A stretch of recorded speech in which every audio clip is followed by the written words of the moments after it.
ಓಂ ಶ್ರೀ ಗುರು ಬಸವಲಿಂಗಾಯ ನಮಃ. ಸರ್ವರಿಗೂ ಶರಣಾರ್ಥಿಗಳು. ನಿತ್ಯ ಹರಿದ್ವರ್ಣ ಕಾಡುಗಳಿಂದ ಹರಿದು ಬರುತ್ತಿರುವಂತಹ ಪವಿತ್ರವಾದ ಘಟ್ಟಪ್ರಭೆಯ ಮುಂದುವರಿದ ಆ ರಾಜ ಲಖಮಗೌಡ ಜಲಾಶಯದ ಹಿನ್ನೀರಿನಲ್ಲಿರುವ ಹಾಗೂ ಕುಂಜದ ಸಸ್ಯವರ್ಗವನ್ನು ಒಳಗೊಂಡಂತಹ ಪವಿತ್ರವಾದ ಪರಿಸರದಲ್ಲಿ ರಮ್ಯವಾಗಿ ಕಾಣುತ್ತಿರುವಂತಹ ಸಂಸ್ಕಾರದ ನರಡಿಯೇ ನಮ್ಮೂರ ಗ್ರಾಮ ಯಮಕನಮರಡಿ. ಆ ಯಮಕನಮರಡಿಯನ್ನ ಆಳಿದ ಮಹಾರಾಣಿ ಶ್ರೀಮತಿ ಯಮ್ಮಕ್ಕಾದೇವಿ ವಿರೂಪಾಕ್ಷಪ್ಪ ಸರದೇಸಾಯಿ. ಆ ಮಹಾರಾಣಿ ಆಳಿದಂತಹ ಈ ಪರಮ ಪವಿತ್ರ ಊರಿಗೆ ತನ್ನದೇ ಆದಂತಹ ರಾಜಕೀಯ, ತನ್ನದೇ ಆದಂತಹ ಧಾರ್ಮಿಕ, ಸಾಂಸ್ಕೃತಿಕ ಶ್ರೀಮಂತಿಕೆಯನ್ನ ನಾಡಿನಲ್ಲಿ ಚಾಪು ಹೊತ್ತಿ ಪೇಶ್ವೆಗಳ ಕಾಲದಿಂದಲೂ ಕೂಡ ವ್ಯಾಪಾರ ಮತ್ತು ವ್ಯವಹಾರಕ್ಕೆ ತನ್ನದೇ ಆದ ಹೆಸರನ್ನು ಮಾಡಿ ಮುಂದುವರೆದು ಬಹುತೇಕ ನಮ್ಮ ಹುಕ್ಕೇರಿ ತಾಲೂಕಿನ ಎಲ್ಲ ಯುವಕರಿಗೆ ಉದ್ಯೋಗವನ್ನು ಕೊಡುವ ರೀತಿಯಲ್ಲಿ ತನ್ನದೇ ಆದಂತಹ ಕಾರ್ಖಾನೆ ಹಾಗೂ ಸಂಸ್ಥೆಗಳನ್ನು ಒಳಗೊಂಡಂತಹ ಪವಿತ್ರವಾದಂತಹ ಗ್ರಾಮವಾಗಿದೆ.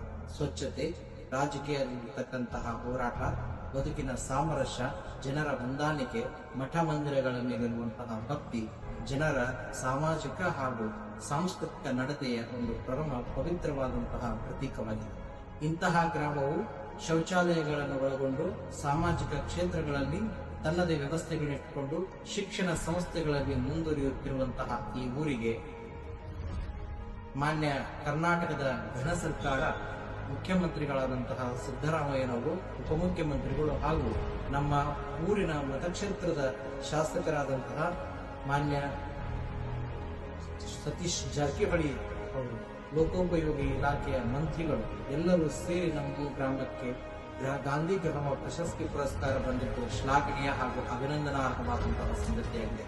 ಇಂತಹ ಪ್ರಶಸ್ತಿಯನ್ನು ತಂದುಕೊಟ್ಟಂತಹ ಮಾನ್ಯ ಘನ ಸರ್ಕಾರಕ್ಕೂ ಹಾಗೂ ನಮ್ಮ ಈ ಊರಿನ ಅಭಿವೃದ್ಧಿಗೆ, ರಸ್ತೆಗಳಿಗೆ ಎಲ್ಲವರಿಗೂ ಪೂರಕವಾಗಿ ದುಡಿದಿರುವಂತಹ ಗ್ರಾಮ ಪಂಚಾಯಿತಿ ಅಂದರೆ ಯಮಕನಮರಡಿ ಸರಹದ್ದಿನ ಗ್ರಾಮ ಪಂಚಾಯಿತಿಯ ಎಲ್ಲ ಅಧ್ಯಕ್ಷ ಸದಸ್ಯರಿಗೂ ಊರಿನ ರಾಜಕೀಯ ಮುಖಂಡರಿಗೂ ಕೂಡ ಧನ್ಯವಾದಗಳನ್ನ ಶ್ರೀ ಜಗದ್ಗುರು ಶಿವನ ಸಂಪಾದನಾ ಹುಣಸಿಕೊಳ್ಳ ಮಠದ ಪರವಾಗಿ ಅಭಿನಂದಿಸುತ್ತೇವೆ.